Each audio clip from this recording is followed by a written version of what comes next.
40 வயசுக்கு முன்னா அவ்வளோ வயசு சொல்லிட்டேன். எத்தனை வயசு எவ்வளோ பெரியவராகவே இருப்பாரு. எத்தனை வயசுண்ணா? யாருப்பா? 42பா. 42. எங்கள் அப்பா 23 அண்ணனுக்கு வயசு. விஜயநாதனுக்கு எத்தனை வருமா?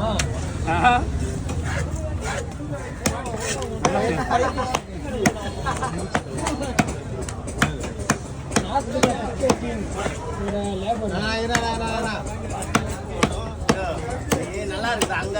அது ஒரு ஓனர் தான் ஒரு ஆளுக்கிட்ட வேலை செய்யும். 2 இடத்துல வேலை செய்யும்.